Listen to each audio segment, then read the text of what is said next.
The Magic School Bus in the Arctic. Miss Frizzle is the weirdest teacher in the school. Strange things always seem to happen in her class. But it had gotten to be so cold outside.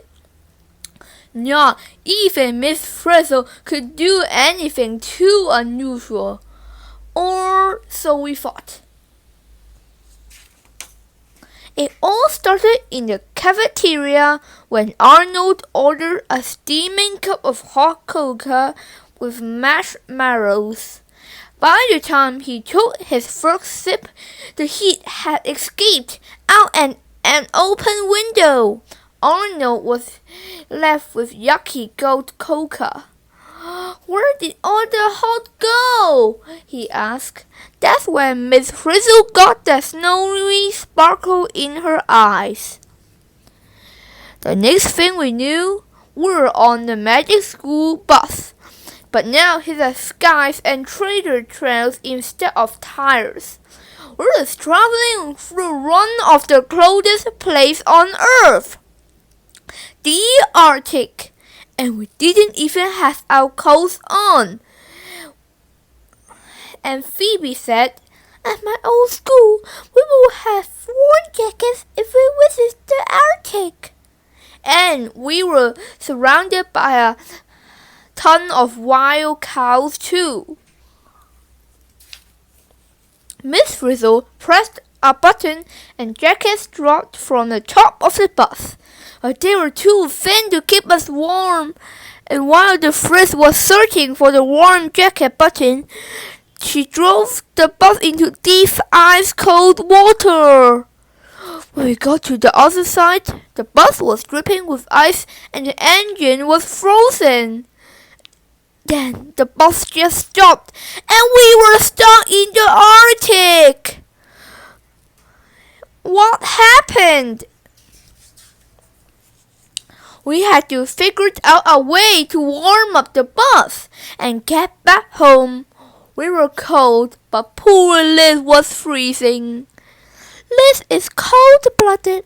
She gets most of her heat from outside her body, explained Phoebe as she tucked Liz inside her jacket. "Don't worry, Liz," she said. "I am warm-blooded.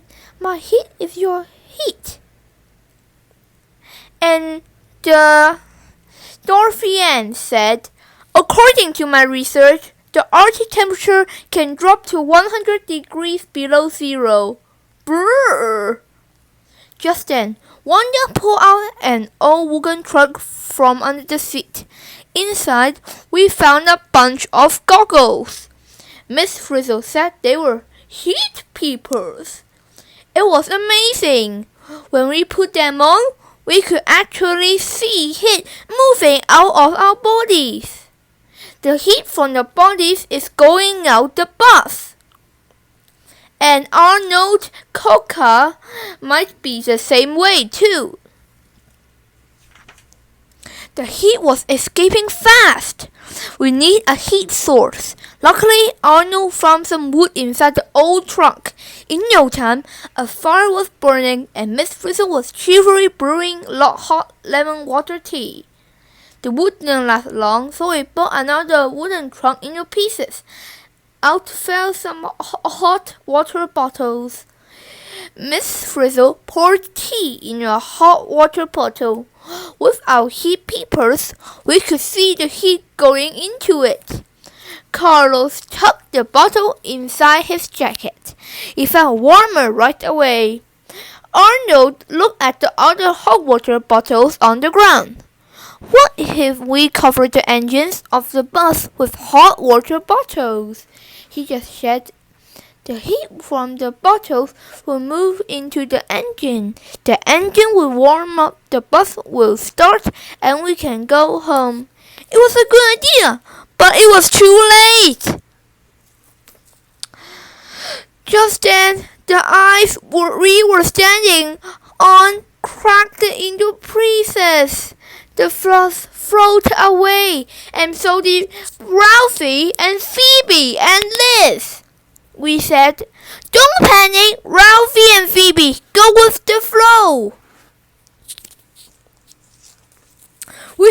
with Ralphie and Phoebe, but we were freezing. Look, said Carlos. The heat from my hot water bottle is almost gone. We have to find something else to keep ourselves warm, Arnold said. He looked at Dorian's book. We could use that. What are you doing? Dorian screamed when Arnold started to rip out pages from the book and stuff them inside his jacket.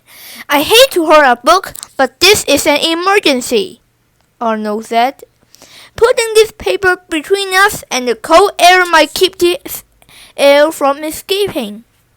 The paper did slow down the loss of heat a little bit, but Miss Frizzle said the paper was acting like insulation. It was holding in heat, but we still need a better heat source if we were going to save the bus and get home. There's a fur coat and a heat source due north of here, said the Frizz. Follow me. Miss Frizzle was right. The heat source was warm, furry, and smelled like fish. Suddenly, we got it. This was no ordinary heat source. It was a polar bear. Run, said Carlos. Hide, said Tim. Over, said Keisha. Miss Frizzle came to the rescue. She whipped out the porter sinker, and zap! We were as small as a bee's knees. We whirled into the bear's fur. We were tiny but warm. We could see the heat coming out of the polar bear's body and getting trapped by his thick tanned fur. The fur kept in the heat, just like the paper under our jackets keep in our body heat. Suddenly, our polar bear got itchy. We tried to hang on, but we couldn't. It was time to make tracks. This trip is unbearable. Back on the bus, Phoebe and Ralphie were pretty cold. Phoebe searched the bus for blankets, but when she reached under the blanket compartment, she came out with a handful of gloopy blubber. What kind of blanket is this? Asked Phoebe. It's a flat blanket, Ralphie, looking through its heat papers, and it sure can keep in the heat. Suddenly, our bus tipped dangerously. Phoebe and Ralphie looked out and saw walruses trying to climb onto the ice floe. It's just me, or are those walruses floating in freezing cold water without losing much body heat? Phoebe asked. And they don't have thick furs like polar bears. I bet all that blubber in your body traps the heat, just like the fat on your hand, Ralphie said. It's good enough for a walrus. It's good enough for us, said Phoebe. And she and Ralphie covered themselves from head to toe in gloopy fat. Look, I am as warm as a walrus, Phoebe exclaimed. But Phoebe and Ralphie weren't out of cold water yet. The ice floe was breaking apart, and we couldn't reach them. We have to save them, said Keisha. But we won't last in that icy water, said Dorian. Never fear, said the Frizz. When there is a list, there is a way. She gave a whistle, then called out, Hit it, Liz! Liz ran onto the bus and pulled a lever on the dashboard. Suddenly, the roof of the bus opened and something came flying across the water right at us. We swam, but we figured out that we were covered in butter. That means 100% fat. We felt warm too, so we have enough warmth to swim for the bus in the cold water in our warm blubber suits. We were glad to be back together, but we still had to find a way to warm up the bus so we could get back home. We tried exercising. The heat escaping from our bodies melted the flat and warmed up the bus for a while. The heat escaped "Oh, the top of the bus! We need something to trap the heat and keep it inside," Arnold said. Luckily, the bus has special igloo building equipment, so we built a igloo around the bus to trap escaping heat. Miss Frizzle explained that the snow on the igloo can trap heat because snow is filled with tiny air pockets. The heat moves into these pockets and gets blocked. As soon as our igloo was built, we went back to exercising. It was a big workout. The heat from our bodies was kept inside the igloo, so the bus started to warm up. Before you could say, "Jumping jack!" the engine was ready to go, and we put the bumper to the road. And the snow and ice on the bus melt, and finally we can go home without getting trapped.